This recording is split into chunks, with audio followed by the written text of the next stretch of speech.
Shalom, shalom, peuple de Dieu, c'est encore votre frère bien-aimé, le Père Sat, et c'est encore votre rubrique, le Père explique. Aujourd'hui, par la grâce de Dieu, le Seigneur veut à ce que je puisse vous communiquer une pensée de la part du Seigneur. Et notre pensée d'aujourd'hui, c'est dans le livre de Psaume 23 au premier verset. Or, nous allons lire ce verset, puis nous allons rentrer et expliquer la pensée du Seigneur d'aujourd'hui. Lisons dans la Bible, dans le livre de Psaume 23 et le verset 1er. La Bible dit: l'Éternel est mon berger, je ne manquerai de rien. C'est lui qui parle ici, c'est David. David, dans son parcours, David, le roi David que je parle ici là, dans son parcours, il fut un berger. Il était un berger et il connaît l'expérience d'un berger. Il connaît qui est un berger, il connaît comment vivre un berger, quelle est l'expérience d'un berger, qu'est-ce qui fait un bon berger.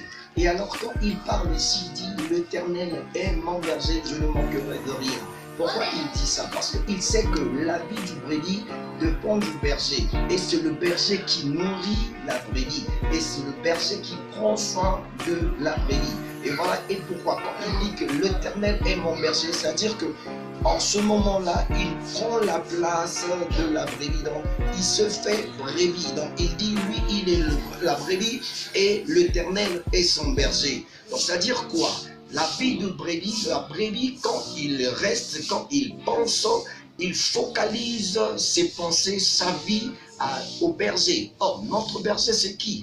Par rapport à la pensée de ce que dit David ici, il dit notre berger, c'est l'Éternel. Donc, c'est l'Éternel qui est notre berger. Or, David ici, il nous fait juste comprendre une chose, que l'Éternel est son berger. Aujourd'hui, je ne parle pas de David, mais je parle de nous. Donc, l'Éternel est notre berger. Par rapport à tout ce que nous pouvons vivre sur terre ou encore dans le monde, on doit savoir une chose.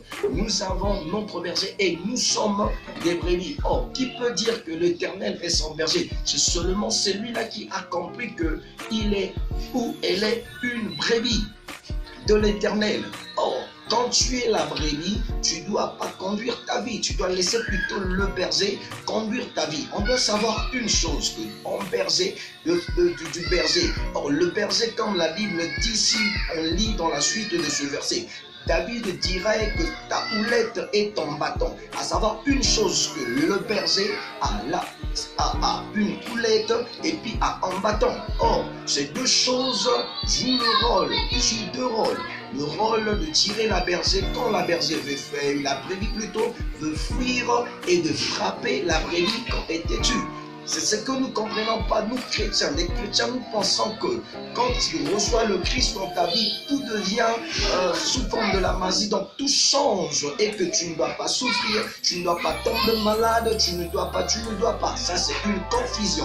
Nous devons savoir une chose, et que dans la marche de la brebis doit vivre heureuse, ou encore doit vivre pleinement des bonnes choses seulement si il est obéissant, ou encore elle est obéissante au berger. Or, le berger a ses principes où la brebis doit respecter.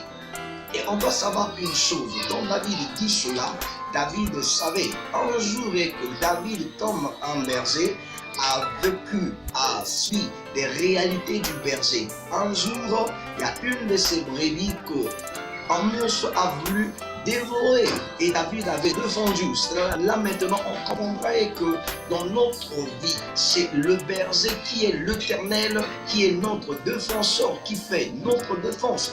Quand par exemple on a des problèmes ou encore si on a des combats contre des esprits mauvais, or ce qui est esprit doit être combattu par un esprit. On ne combat pas d'esprit dans la chair ou encore par la chair, mais c'est l'Éternel qui est notre berger, c'est un esprit. Il est aussi un esprit et il combat pour nous spirituellement. Et voilà pourquoi dans la santé de notre chaîne, la santé de fer s'active. Nous parlons de la santé spirituelle et de la santé physique.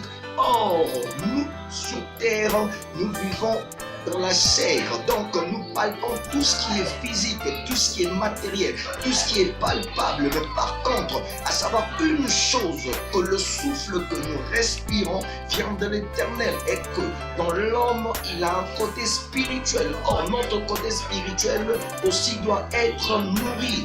Notre côté spirituel aussi doit vivre.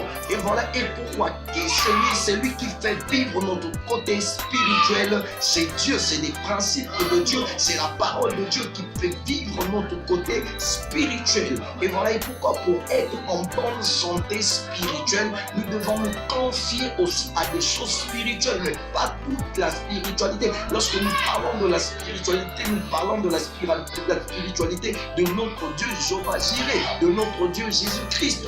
Et voilà, et pourquoi? Quand David avait compris, et le Christ un jour lui-même, il éclaircit ces choses en disant dans le livre de Somme 10, il dit le bon berger est celui-là qui donnera sa vie pour ses brebis. Oh, la brebis, tu dois être la brebis du Seigneur, parce que pour que l'Éternel donne sa vie pour toi, tu dois être sa brebis. Pour que l'Éternel se sacrifie pour toi, pour que l'Éternel pense à toi, pour que l'Éternel se soucie de toi, tu dois être sa brebis. Oh, la brebis, c'est celui-là qui vit dans l'obéissance totale. Tu dois obéir à la parole de Dieu, tu dois obéir au commandement du Seigneur. Tu ne dois pas vivre comme tout le monde, parce que tu n'es pas tout le monde. Et parlons maintenant par rapport à la réalité du maintenant, par rapport à la pandémie. Beaucoup de chrétiens même sont paniqués.